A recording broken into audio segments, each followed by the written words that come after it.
éclate à l'occasion de ces épisodes, en fait, l'arrière-fond, pardon, profondément antidémocratique de nos systèmes représentatifs.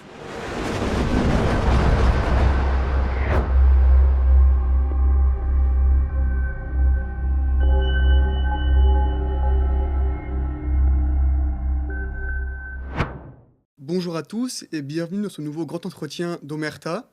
Aujourd'hui, j'ai le plaisir de recevoir Éric Desmond, professeur agrégé de droit public. Bonjour Éric Desmond, vous êtes auteur de Jaune. Par rapport à ce roman, quelles leçons peut-on tirer de ce 10 septembre? Bien, alors, bon, j'ai écrit un roman, je vais vous répondre, hein, mais j'ai déjà présenté le roman que j'ai écrit, qui a été publié aux éditions Perspective Libre. Comme son nom l'indique, c'est un roman sur les Gilets jaunes, ou plutôt sur le milieu des Gilets jaunes, c'est-à-dire que ce n'est pas du tout un roman sur ce qu'a été l'insurrection des Gilets jaunes à partir de l'hiver 2018-2019.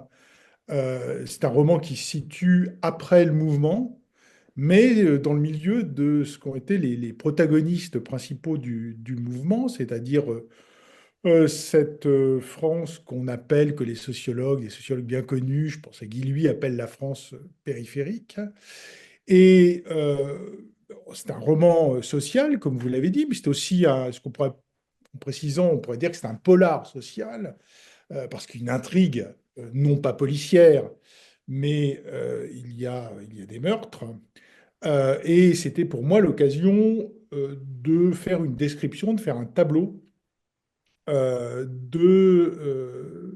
petit village, petite ville, d'une bourgade moyenne de la France rurale, euh, et de décrire au fond la manière dont vivaient les gens et ce qui pouvait expliquer d'ailleurs, en très grande partie, ce qui avait été à l'origine du mouvement insurrectionnel des Gilets jaunes. Et j'ai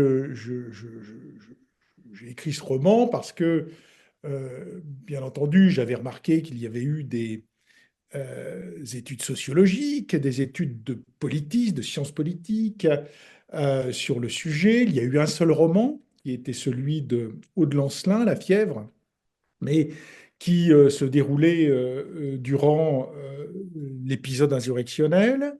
Donc des études théoriques, on dirait, de tout type sur le sujet. En revanche, il n'y avait pas d'œuvre littéraire. Or, j'ai choisi de traiter le sujet par le truchement de l'œuvre littéraire parce que ça donne évidemment une plus grande liberté en termes de narration.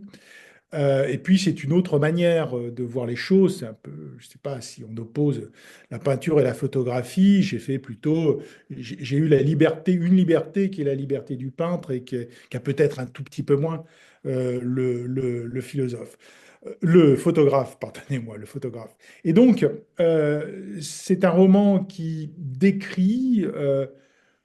tente de décrire l'état d'esprit des populations de cette France périphérique, cette France rurale, dont le quotidien est en permanence aux prises avec des difficultés de tout type, difficultés qui peuvent paraître tout à fait anodines pour bon nombre de nos concitoyens des métropoles, mais qui, pour des gens qui vivent dans une précarité permanente, euh, devient ou rend assez rapidement le quotidien invivable.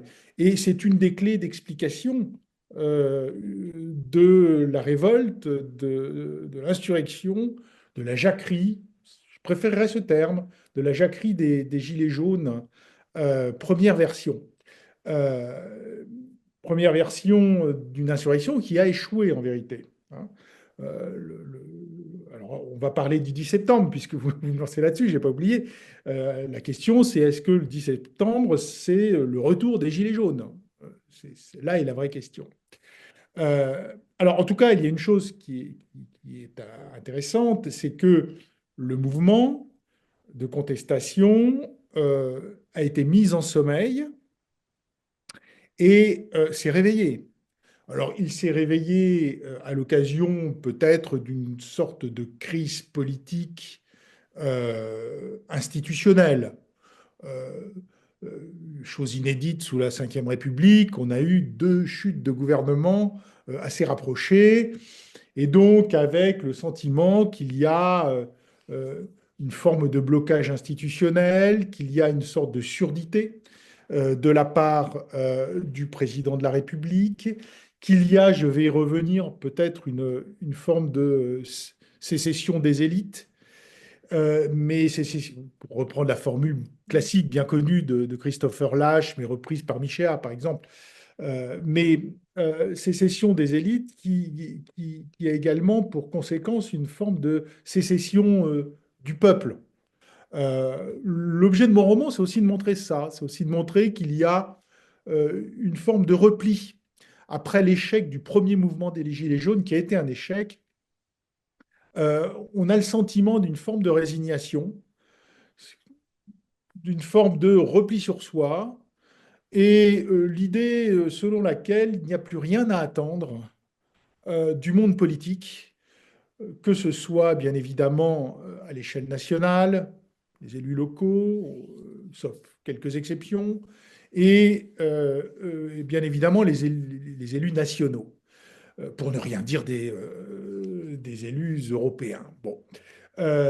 Donc, l'idée qu'il n'y a plus d'espoir à placer dans la politique fait que on a un monde qui s'est, selon moi, replié sur lui-même. Alors, c'est ce monde que je décris.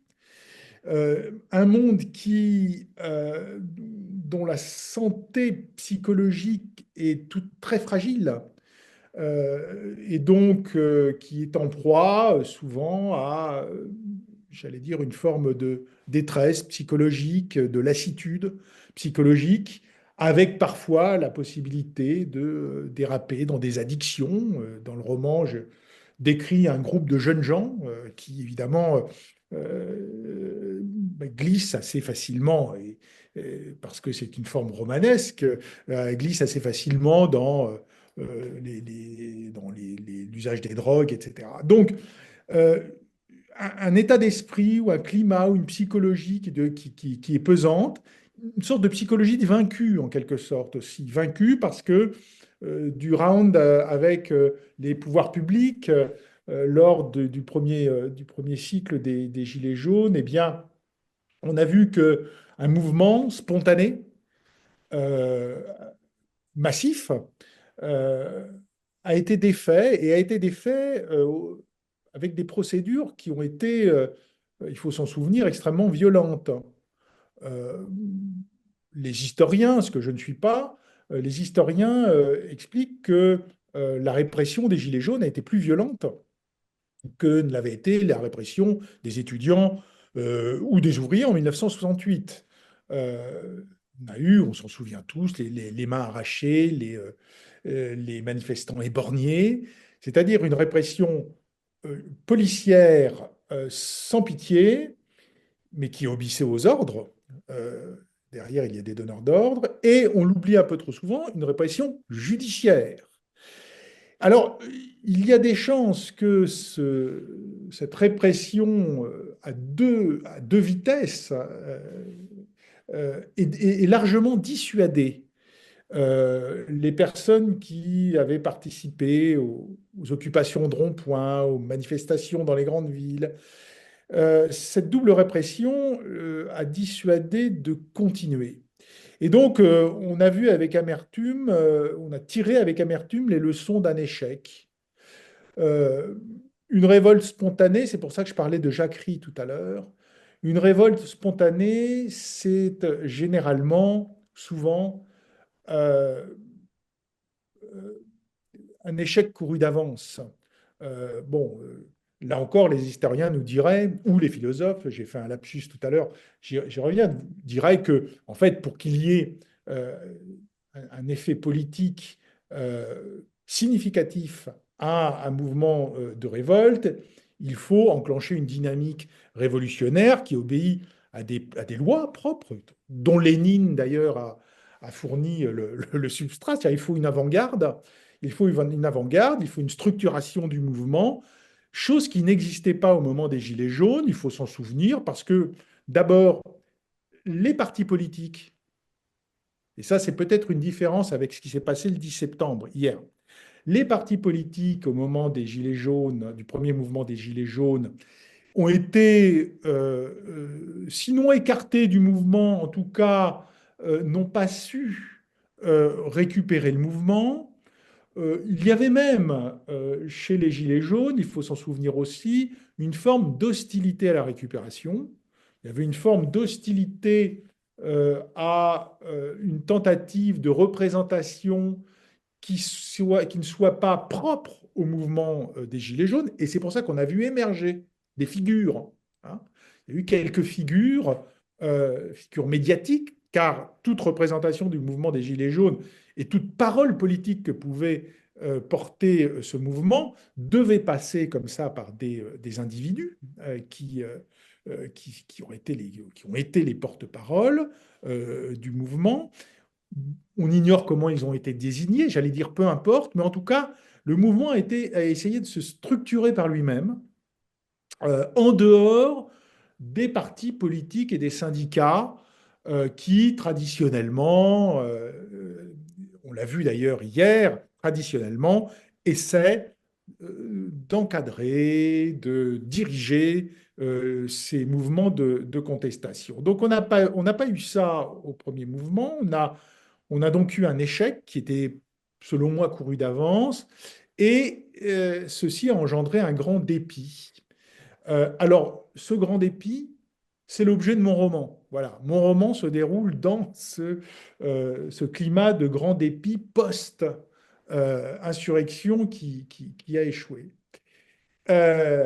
Bon, comme vous le savez, on a eu quelques soubresauts entre-temps parce qu'il y a eu des mouvements ou d'autres personnalités qui n'étaient pas, qui ne venaient pas du sérail, comme on dit, en tout cas pas du sérail politique, mais plus du sérail médiatique. On a eu la figure d'Alexandre Jardin autour des gueux, on a eu la figure de Francis Lalanne également,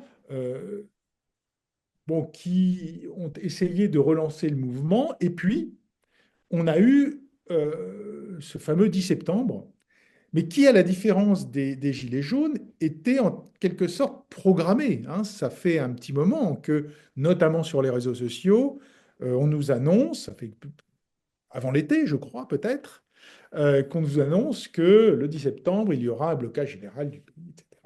Donc, ce qui a laissé le temps, ou ce qui devait laisser le temps aux protagonistes de se préparer, mais aussi au personnel politique.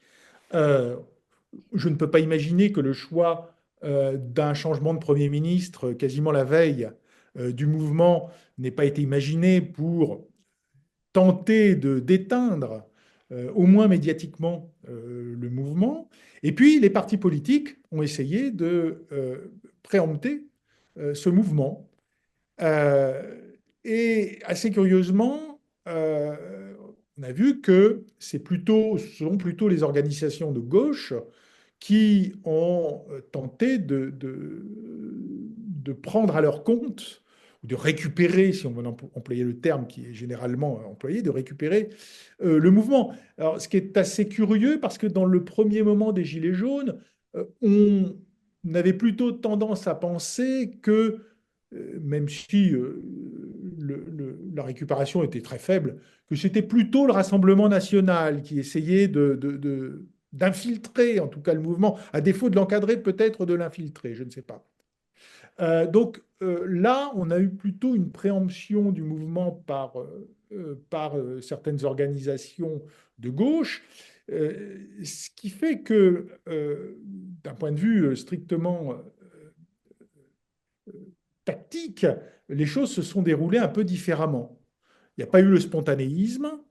Il y a eu des manifestations comme on en a pardon, déjà connues, quelque chose de très classique, avec son lot de casseurs, etc. Donc, moi, j'y vois une filiation avec le premier mouvement des Gilets jaunes, mais une filiation qui ressemble, en tout cas qui n'a pas la même intensité, qui n'a pas eu la même intensité, selon moi, Au demeurant, on s'aperçoit aujourd'hui que je crois qu'il y a un deuxième mouvement prévu le 18, mais qu'entre aujourd'hui et le 18, il n'y a plus rien. Alors que ce qui était tout à fait inédit pour les Gilets jaunes, c'est qu'on avait une permanence de la présence contestataire dans l'espace public, hein. Les fameux ronds-points où, ça je raconte dans le roman, où se retrouvaient les gens autour d'un barbecue pour faire des ralentissements, pour distribuer des tracts, et en vérité pour se retrouver, pour donner chair à une solidarité de gens qui étaient affligés par les mêmes maux, hein. Et d'ailleurs, ces mots sont faciles à identifier en termes politiques, c'est-à-dire une politique néolibérale assez effrénée qui se fait sous le diktat de l'Europe, tout simplement. Donc voilà ce contre quoi, me semble-t-il, on luttait de façon tout à fait consciente au moment, à partir de 2018 jusqu'à 2020-2021. Là, j'ai l'impression que le 10 septembre, on est retombé dans quelque chose de, on va dire, de plus classique, de plus institutionnel, de plus cadré. Voilà. Et dans les profils des manifestants, est-ce qu'on retrouve le même genre de personnes ou c'est complètement différent? Alors là, j'allais dire, je ne suis pas, je suis pas sociologue et je ne me suis pas intéressé depuis hier à la sociologie particulière des manifestants. Euh, donc, ce que je peux en dire, c'est pas grand-chose. En fait, j'ai l'impression, en tout cas, une chose qui peut être relevée sans trop risque d'erreur, c'est que il n'y a pas eu le même engouement dans la France rurale, par exemple, euh, dans les petites villes de province. Les manifestations ont été beaucoup plus limitées. Moi, j'habite à proximité d'une sous-préfecture. Je me suis intéressé un peu à ce qui s'était passé. Il y avait bon, à peine 150 personnes qui manifestaient, ce qui n'est pas beaucoup, hein, ce qui est absolument pas beaucoup. Donc, je pense que les profils étaient différents. Euh, euh, Souvenez-vous également que durant le premier épisode des Gilets jaunes, les manifestations très souvent avaient lieu le samedi ou le dimanche. Pourquoi? Parce que ça permettait aux gens d'aller manifester sans perdre une journée de travail. Or, parmi ceux qu'on appelait les Gilets jaunes, une journée de travail, ça compte. Euh, Hier, ça n'a échappé à personne, nous n'étions ni un samedi ni un dimanche. Ce qui fait que, pour ce que j'ai pu lire ici et là, euh, le gros des manifestants était plutôt constitué de bon, fonctionnaires, de gens qui travaillent dans les services, etc. Mais beaucoup moins de personnes qui venaient notamment des territoires, comme on dit, euh, assez peu des quartiers d'ailleurs, je pense, comme on dit également de façon un peu euphémisée. Mais je ne peux pas en dire plus parce que là, je n'ai pas les informations nécessaires pour en dire plus. Mais il me semble qu'il ne s'agissait pas exactement de la même population, même si les revendications étaient en grande partie les mêmes. Et la France périphérique, enfin, qu'on avait surtout vu manifester au moment des Gilets jaunes, est-ce qu'elle est toujours réellement en colère ou est-elle entrée dans un processus de servitude volontaire avancée? Bah, c'est une excellente question. C'est une excellente question. C'est très, très difficile là encore à dire, et là, je ne peux donner qu'un sentiment. Mon roman est une réponse à cette question. Bon, quand il a été écrit, il n'y a pas eu, le 10 septembre 2025 n'existait pas, je n'était même pas prévu encore. J'apporte un élément de réponse dans ce roman. Euh, Moi, je pense qu'il y a une forme de résignation. Il y a une forme de, c'est ce que j'expliquais tout à l'heure, une forme de sécession. C'est-à-dire que j'ai le sentiment que le dialogue est rompu, pour faire court, entre les élites et le peuple, hein. Et la thèse de Lasch, c'est de dire, de Christopher Lasch, c'est de dire, en fait, il y a une sécession des élites. Qu'est-ce que ça veut dire une sécession des élites? Ça veut dire tout simplement que ces élites qui sont là pour notamment représenter les gouvernés, euh, eh bien, s'en détournent et, au fond, occupent les institutions au sens large, hein, pas uniquement les institutions politiques, uniquement pour leur propre intérêt ou dans leur propre intérêt. C'est ça la sécession des élites, c'est au fond mettre les institutions à leur service et non pas se mettre au service des institutions. Et donc ça, c'est en gros ce que décrit Christopher Lasch. J'ai l'impression que c'est rajouter à ça une défiance envers le peuple. C'est-à-dire qu'on dit toujours, voilà, la sécession des élites nourrit une perte de confiance des gouvernés, des représentés, du peuple, si l'on veut, une perte de confiance du peuple envers les élites. Mais il ne faut pas oublier que ça marche dans les deux sens. Bien sûr qu'il faut que les représentés donnent leur confiance aux représentants, mais il faut aussi que les représentants aient confiance dans les représentés.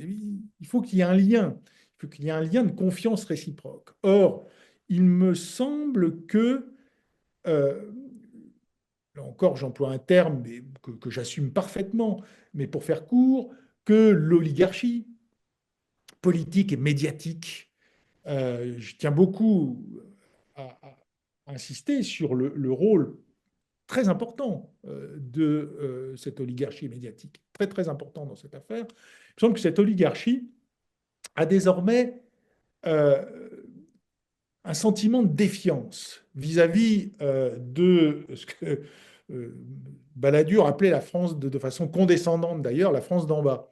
Hein. Il y a une défiance. D'ailleurs, cette défiance, elle ne date pas d'aujourd'hui. Hein.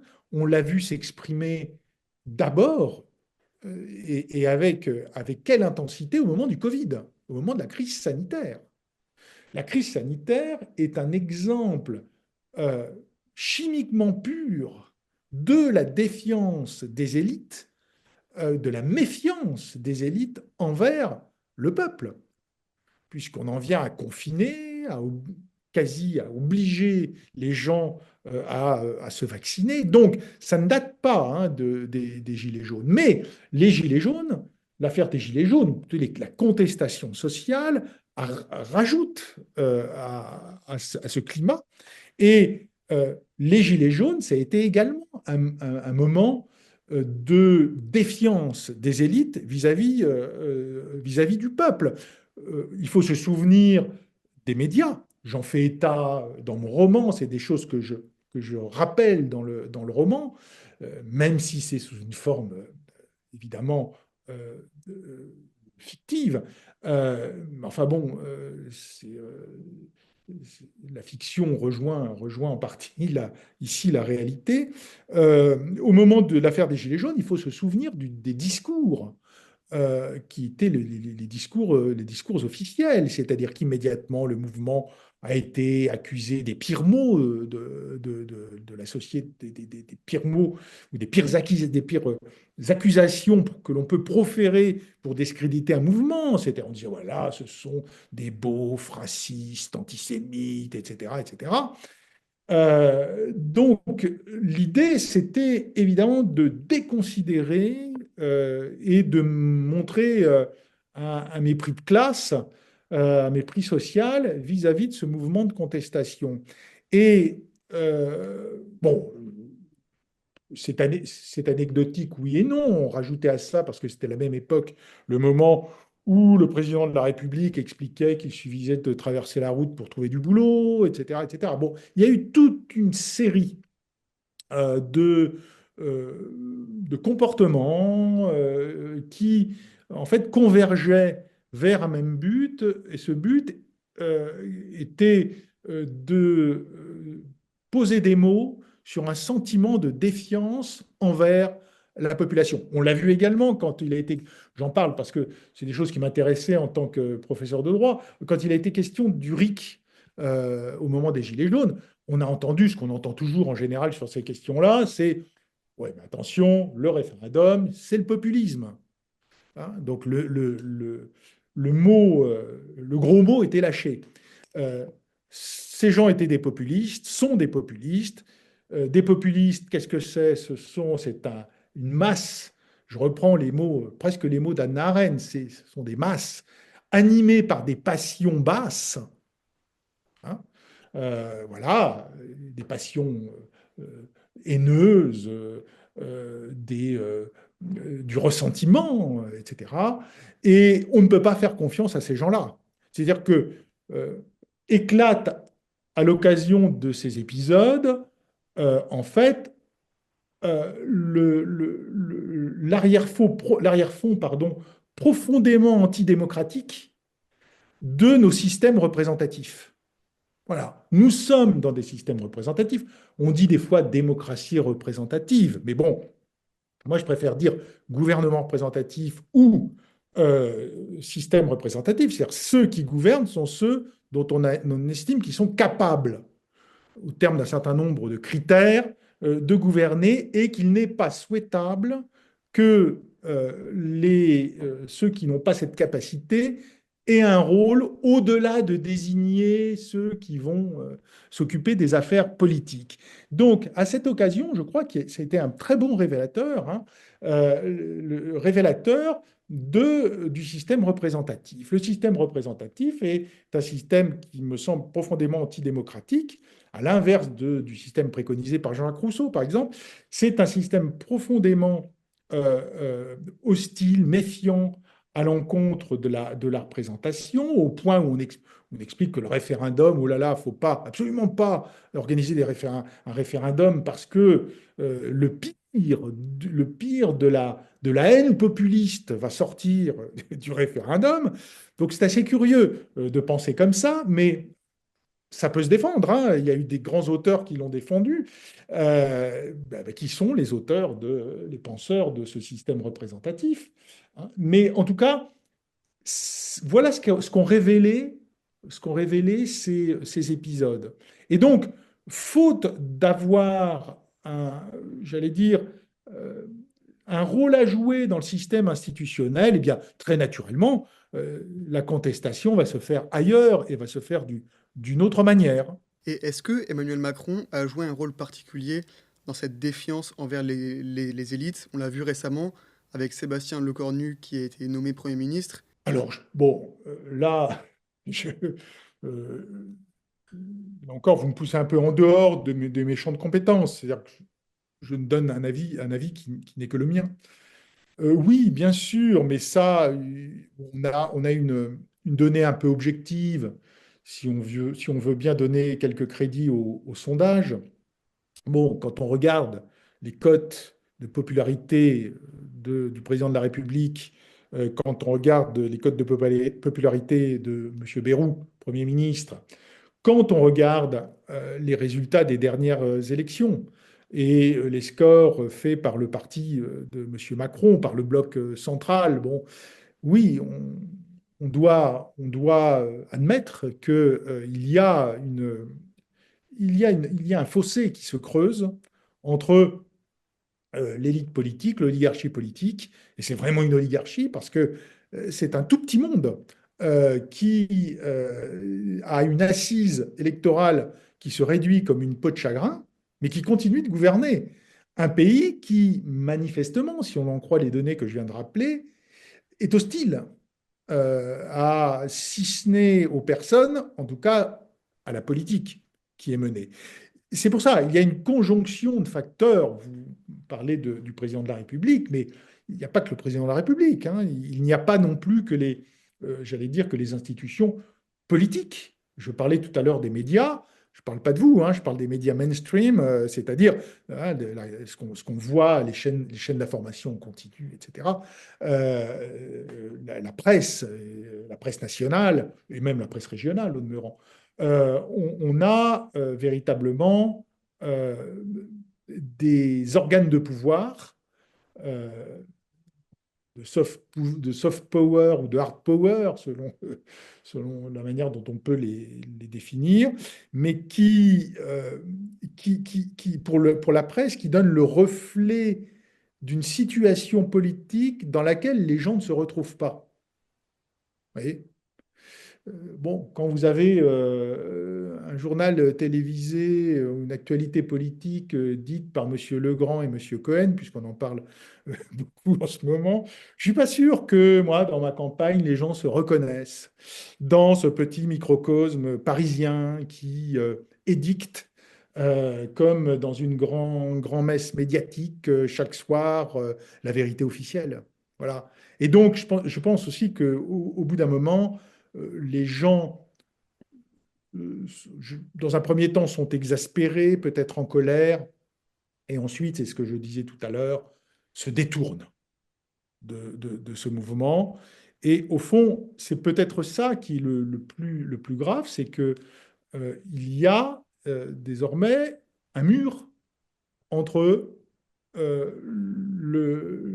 élites et le peuple, pour employer une fois encore des formules rapides, mais très pratiques. Une sorte de mur, c'est-à-dire on a l'impression que la communication ne se fait plus, ou plus précisément que les deux ne vivent pas dans le même monde. Voilà. Le commun n'existe plus. Ce sont deux mondes qui évoluent en parallèle et dont les valeurs et dont les aspirations ne se rencontrent jamais. Et Et donc, ça peut donner, ça donne le 10, ça donnera peut-être le 18, ça donnera peut-être d'autres choses. Et puis ensuite, il va y avoir des élections, etc. Donc, qui vont peut-être rebattre les cartes. et quelle serait la solution à ce problème? Là encore, je ne suis pas devin. Alors, je ne suis pas devin et je ne suis pas un homme politique. Donc, c'est un peu facile, vous voyez, de dire ce qui. Il y a qu'à Faucon. C'est très difficile bon, de dire ce qu'il faudrait faire. Euh, objectivement, si on considère que la contestation vient d'un refus d'un refus de la politique qui est menée. Bon, sans entrer dans les détails, la politique qui est menée aujourd'hui, elle est déterminée non pas en vérité en France, mais vous le savez, mais je ne suis pas le premier à le dire, elle est plutôt déterminée à Bruxelles. Bon. C'est plutôt du côté des institutions européennes qu'il faut regarder.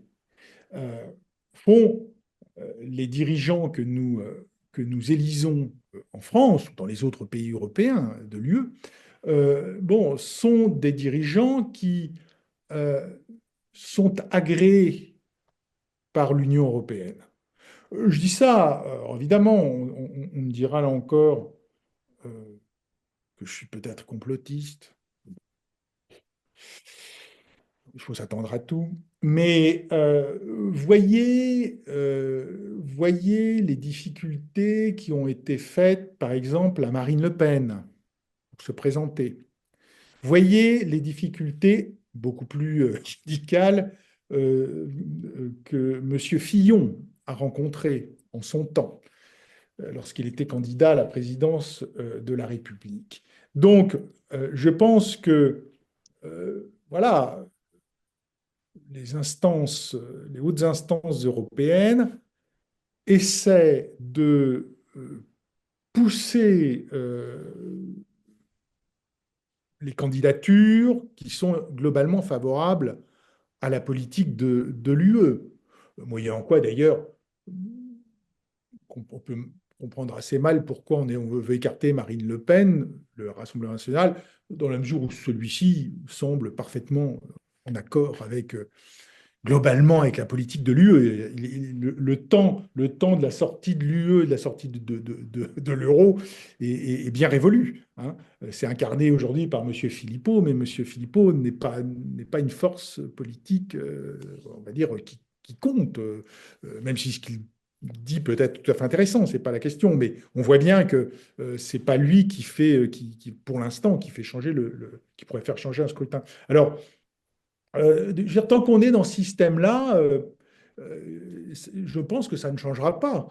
C'est-à-dire qu'on va avoir une situation qui va être très dépendante de la situation internationale, qui, comme chacun le sait, n'est pas très bonne, et qui sera émaillée de temps à autre de contestations. Je pense qu'il risque d'y avoir peut-être, ça j'en sais rien, mais des records d'abstention parce que de guerre lasse, une partie des électeurs ne se sentira plus concernée par ces affaires.